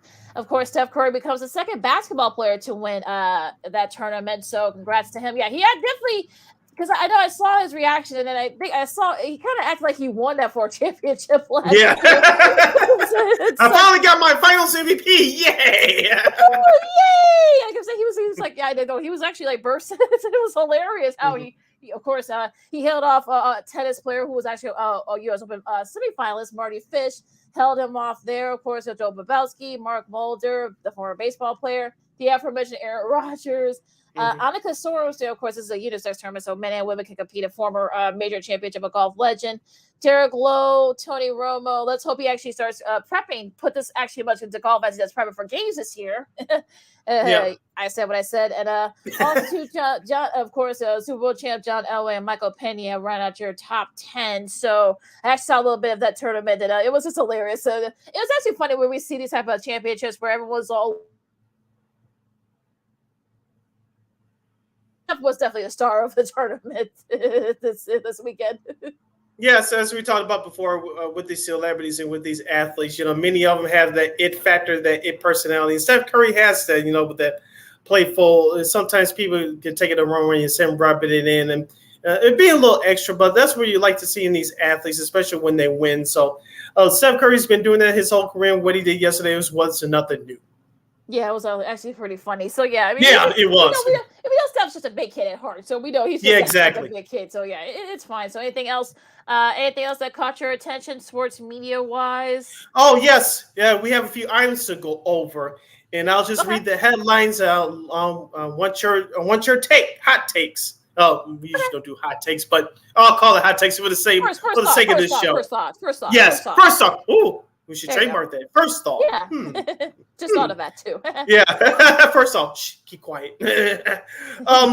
From the world of ESPN, Laura Rutledge and Scott Van Pelt reportedly are leading candidates to replace Susie Colbert on ESPN's Monday Night Countdown. Of course, Susie Colbert was let go as part of the layoffs a couple of weeks ago. And Laura Rutledge, she's the current host of NFL Live, which is an NFL weekday show on ESPN. Of course, Scott Van Pelt does Sports Center at 10 o'clock Chicago time every Monday through Friday. He does a great job there from his home base in Washington, D.C. So they are the two new leading candidates to replace Miss Colbert on Monday Night Countdown. Yeah, I'm gonna interested to see what direction they decide to go. I mean, of course, Laura does, she does the SEC Nature for the college football coverage. She also, of course, like you said, she does the daily NFL live coverage, daily with Mina Kimes. Congrats to Mina and her husband. They're expecting a baby boy. She made the announcement over at the ESPYs. Marcus Spears, who cover one of my favorites, Dan Orlovsky, who I love his quarterback analysis most of the time, but his food tastes are just not very good. Well, we'll get that conversation for another day. But SVP, of course, he's done it before. Of course, we know he did it with the Golf Channel for years, doing coverage and stuff. So it'll be interesting because it leads up, the Monday Night Countdown leads up after the Monday football game, leads up to the Sports Center stuff with SVP. So I'm wondering, could they just go with SVP just to kind of as soon as he's done there, of course, after the game's over with, he'll already be there and he'll be interviewing the whoever the MVP is for the game. So maybe they may go that route. I don't know, but yeah, they can't go wrong with either or, I think, because we know they're both damn good at their jobs. Yeah, like you said, they can't go wrong with either one. Like I said, Miss Laura Rutledge, she's been there for a long time. She's definitely paid her dues, and Scott Van Pelt has been there longer. But if they want to promote SVP a little bit more, I can see them doing that. You can catch me before the game, and you can catch me after the game. I'll be on your television sets on Mondays for X amount of hours. Right, exactly. So you might as well they may go that route. Like I said, I don't know what their I don't know what their mindset is, for that. But like I said, they can't go wrong with either or. So yeah, I think they're both great at what they do. So yeah, I mean, look, whoever wins, whoever ends up going with. I mean, I won't gripe about it. Yeah, it'll be fine. Either one, it'll be great for me. All right, next set of news from the sports media world. The CW, which has Live Golf for the time being, they had that experiment earlier this year. They're going to add more sports to their plate, as the CW will pick up the games left over by the Atlantic Coast Conference, aka the ACC. Of course, we know the battles going on between Diamond Sports, which owns Bally's. Of course, they carried some of those lesser conference games in the ACC the last few years on Bally Sports on their regional cable channel the last few years on Saturdays. It's going to be picked up by CW Sports. It's going to be airing live on free TV in your town, including here in Chicago, which I assume is going to be picked up by WGN. Of course, the football schedule starts with Pittsburgh hosting Cincinnati on Saturday, September 9th, which continues each Saturday in the fall. And, of course, in December, January, and February, they'll pick up the ACC, the leftover schedule from ACC basketball on Saturday afternoons and the women's college basketball on Sunday afternoons. Yeah, it'll be produced by Raycom. Yeah, remember Raycom? Yeah. Oh God, yes. Yeah, they're still around. Yes, of course. But yeah, I mean, I'm hoping that Nexstar, DirecTV figure out something, because the network that, of course, is WGN. They have about 130 networks. I think about a third of those are CW channels. I think some of those channels are in that area of the country, in the ACC. So hopefully we'll give a little bit more incentive to figure out a new deal, because there's nothing on right now, especially with it's not a blank screen, but it's definitely what. Hopefully this will give a little bit more incentive. Of course, it's definitely a totally new CW. Gone are the days where you had Buffy the Vampire Slayer, Charmed, recently The Flash. Of course, you got All American, but they're not going to come back till mid-season because the writers and the actor strikes. Strike, yeah. So, but yeah, I think this will definitely help the CW in that sense. Hopefully they'll figure things out with the DirecTV and next are with some of those affiliates. But yeah, I know that this totally new program, cheaper program with more reality competition shows, and now of course sports with this new contract with the ACC. This is gonna be more the secondary sports, like with the leftovers from the ESPN, ABC, and CBS. Some of those games, of Fox as well. So yeah, I mean, this is sort of like kind of like where you actually now have a place, because usually you don't get to watch unless you're from that region. So this now it'll be available to watch. So it's actually a pretty smart move. But like I said, Nexstar, DirecTV, figure it out. Moving on, the Phoenix Suns strike a deal with Gray Television. That's GRAY. As we talked about this before in the last few weeks, the Phoenix Suns and the Phoenix Mercury strike a deal with Gray Television as they'll air their games on a local broadcast TV, aka free TV, starting next season. I think the Phoenix Mercury are doing it now, and the Phoenix Suns will start theirs during next season. Of course, both those teams were on Bally Sports Arizona, as we talked about a million times. Diamond Sports, which owns Bally Sports, they're in flux with many professional teams as the old traditional model of cable television is seemingly changing with people cord cutting more than ever before over the last decade or so. The Phoenix was the first team to make moves to air their games on local television, free TV. The Utah Jazz are the second to do that. It looks like this trend may continue. I think this is going to be the way for the future. Of course, those games will be available for streaming as well, I might add. So I think this is a new trend that's going to so slowly continue throughout not just the NBA, but Major League Baseball and the NHL as well. Well, like you said, with the my favorite sports teams here in Chicago, I mean, their contracts are up. I'm talking about the Bulls, the Blackhawks, and the White Sox. We'll talk about the Blackhawks in a second. They're going to be their contract's going to be up in 2024. So you wonder, like, could Jerry Rice will be looking at this and say, okay, if we want to, let's put it back on WGN or something like that, or maybe Channel 50 or whatever to make it available, or even like one of the U channels, like about 100 of those. Yeah, here in Chicago or in this region. So I'm sure Jerry Rice is going to be looking at this and say, okay, I could probably just put on one of the local channels and just have it streamed on Stadium, which he owns now full time. Yep. So Stadium, we watch Stadium. So I'm wondering, like, could this be kind of a look at what? But then again, if you take it off ABC Sports Chicago, what else is it? They don't have nothing else, so unless you're going to be showing a lot of college football and college hoops coverage from like outside the region. You're not going to really. And no one's going to stay up to watch those. Yeah, so you're going to have to maybe figure out, so maybe not have all the games, excluding, maybe just like do like a split package where like maybe some of the games are going to be on regular television. So yeah, this could be something. But yeah, could this be a trend? I think absolutely, because I think especially with some of these regional sports networks, like Bally, they're totally changing their models. So this could, but then it actually it'll be a big word to consumers. So like you said, people need options. So yep. And speaking of Bally Sports, they will be making their next payments to the Cincinnati Reds. Of course, the Cincinnati Reds are in battle with the Milwaukee Brewers for the top spot in the NL Central. Of course, their team's been doing well over the last couple of months or so. Of course, their recent run up until this week was sparked by rookie sensation Ellie De La Cruz. And I know the ratings are up in Cincinnati to watch those games. Remember, they were supposed to be the National League version of the Oakland A's, drawing 2,000 or 3,000 people this year. But that team is caught fire now. Fans are going back to that ballpark. They're catching the games on the radio, and they're watching it on Bally Sports Ohio. So I know the ratings have been through the roof over the last month and a half or so. But Bally Sports is scheduled to make their next payment to Cincinnati, or to the Cincinnati Reds. So the Reds fans, at least for this year, can keep watching their games on Bally Sports Ohio. Yeah, so hopefully there's some good news coming out of that, of course, with everything with the embattlement of going on there. So I'm glad they are figuring it out. So yeah, we'll see what how the rest of that goes. So it should be interesting now. Before we go to Old School TV Monday, real quick, the Pro Football Hall of Fame enshrinement list, of course, we'll be going in order here. Zach Thomas, will go first. A little surprised, but I don't know if this is a random thing, but maybe he probably wanted to get his out the way. I can imagine probably he wants him doing that. Ken Riley, of course, his son's going to be doing that. DeMarcus Ware, Joe Glecko, I should say, Chuck Howley, his sons will be doing that.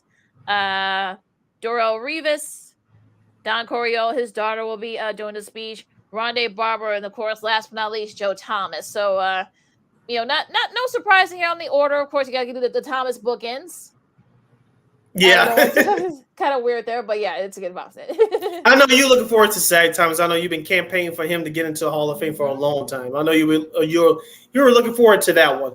Yes, so it should be interesting how that speech is. But yeah, I think all these guys are going to be doing great, especially or should I say with Don Coryell's daughter. I know they, I know it's going to be very emotional. So yeah, it should be interesting how these speeches are. Joe Tom's going to cry. There's an over under when he's going to start. He actually put it in himself. Like, what's the over under? How many minutes is going to be before I start crying? So yeah, but yeah, it'll be interesting to see how these speeches are. But yeah, I'm looking forward to it. It's going to happen on August 5th. So yeah, who's playing the Hall of Fame game? The Hall of Fame game this year? Just curious.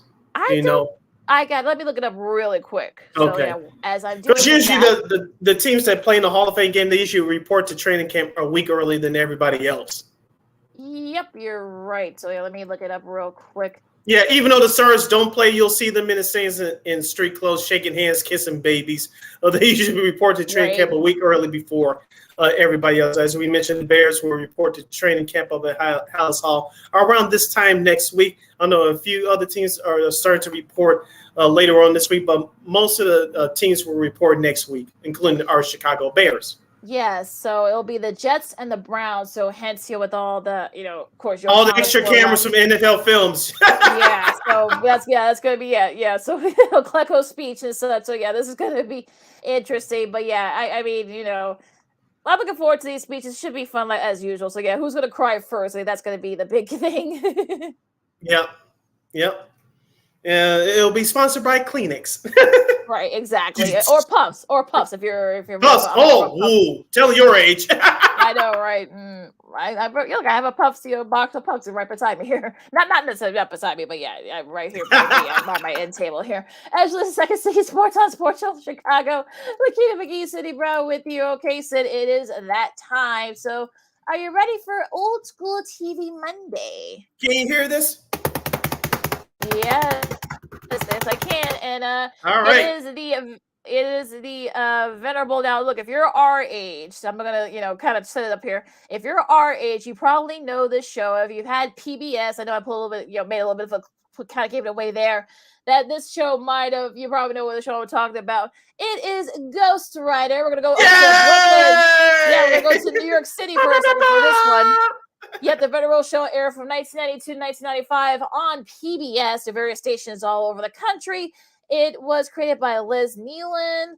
A kids show, of course. Those of you who are in Britain, Britain, you watched it on BBC Two. That was the original network there. It was set in Brooklyn, New York, where a ghostly figure appears to a group of kids and takes to him he couldn't hear nor talk. So he just write. He can read stuff, right there, and just a very, very cool way how he did that. How he communicated with the kids, and of course they help solve various crimes and such. We'll get to some of the best of some of our favorites in a second. So, but the first episode aired on October 4th, 1992.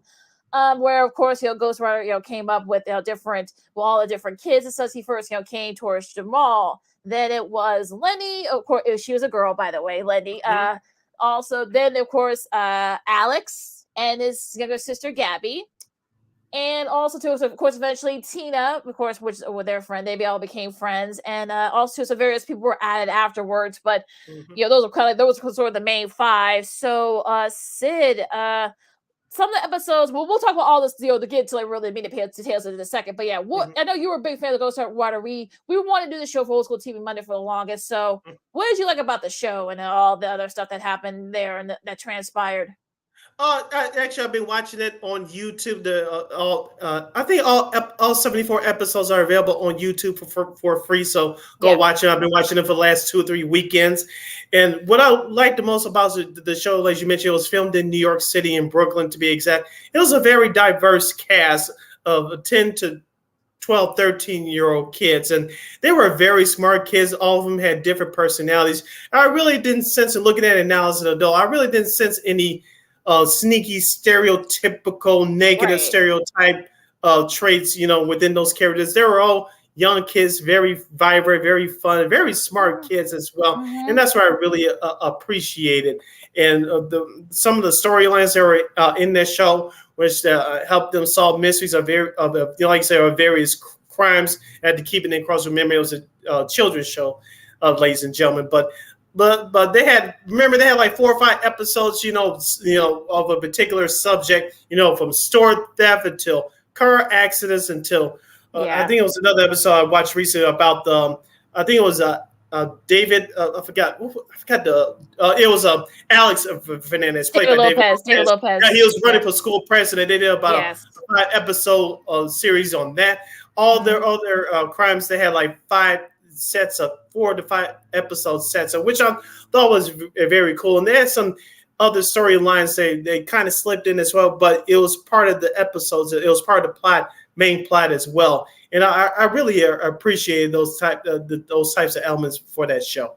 Yeah, absolutely, and like you said, I mean, it was diverse too. Of course, you're in New York City, so you better have a little bit of diversity. Yes. There. So that was a very, very smart casting by the casting director there, and I think like it kind of felt like you were part of the crew. Of course, you had your composition books. I wish I had one like near me, but yeah, you had a composition. I know, right? Trapper keepers. Yeah. Oh, yeah. Right. I mean, to kind of like follow the clues and help solve the mysteries. I would actually write. I would say about like 80% of the time, 85% of the time, with some of the mysteries and stuff. So you kind of, it made you feel good, following along. You were kind of a part of it too. So yeah, that was a really cool thing about it. Now, like you said, some of the people that, you had Rob, you had Hector, who Alex's mentor, Jamal's cousin, Casey.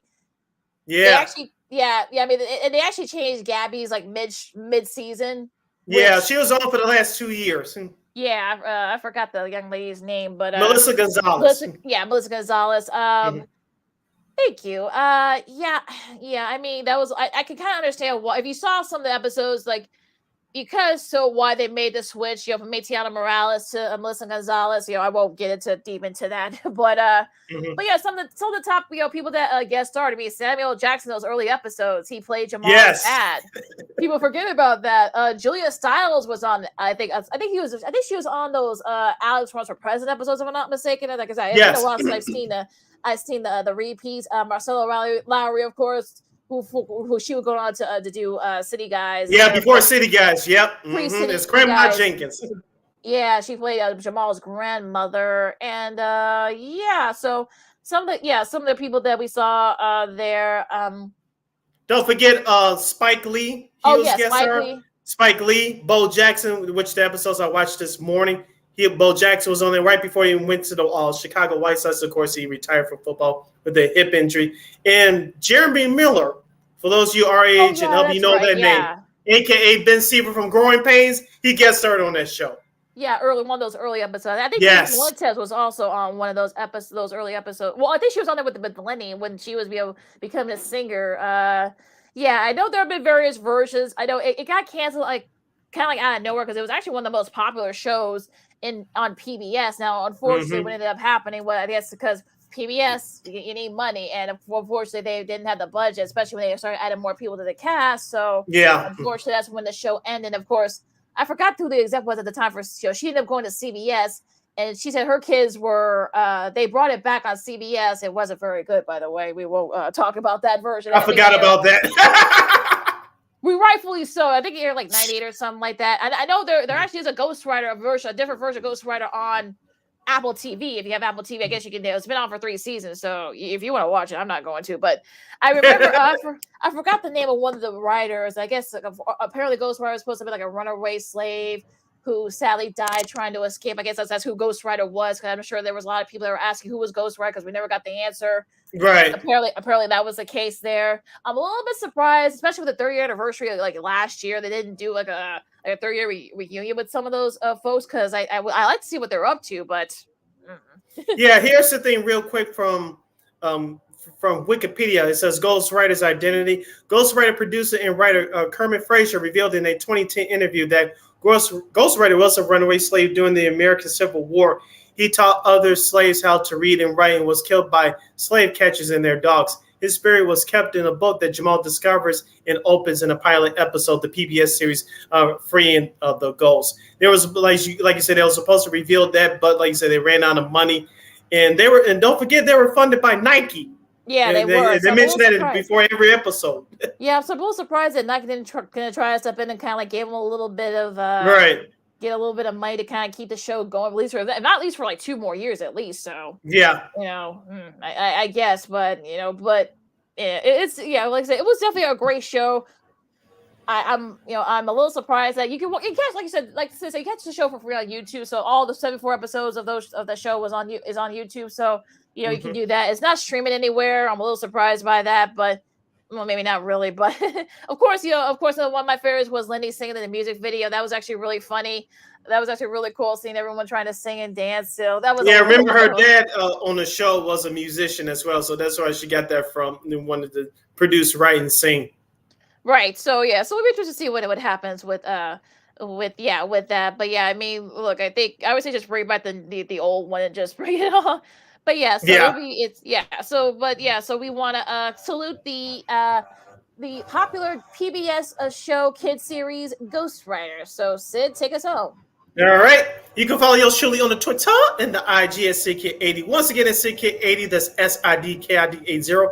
SIDKID80. You can follow my Keenan McGee on the Twitter and at Kiosk again, the IG. Make sure you download the Sports Zone Chicago app wherever you get your apps. Make sure you follow Sports Zone Chicago on all social media platforms, Facebook, Twitter, Instagram, and YouTube. Subscribe to our podcast at War Media Podcast. That's WARR Media, PODCASTS. We are available on all podcast platforms, including the iHeartRadio app.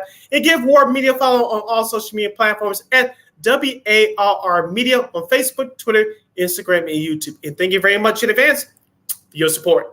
Like, share, subscribe, and tell your friends. Catch Second City Sports every Monday, every Friday from high noon to 2 p.m. Central Standard Time, right here on Sports Zone Chicago. One more again, as the kids would say. Catch Sports Zone Chicago. Catch Second City Sports on Sports Zone Chicago every Monday, every Friday from high noon to 2 p.m. Central Standard Time, right here on Sports Zone Chicago. And you can catch the show and other shows anytime on Roku TV. Just go to your Roku TV app, as our buddy Brandon has been doing. Just type in Sports Zone Chicago. You can download that. You can catch our shows, Sean and Maya. I don't know what the Smoke Villas have been doing these days, but hopefully they'll be back soon. I know there's some stuff that came up. They'll be doing some other stuff, so hopefully they'll be back soon. Also, What's Up Cuz as well, and also some other shows. We got some big stuff coming up for you next month. Hopefully we'll be talking some football with some veterans folks and also some new people too. So make sure you guys stay tuned for that.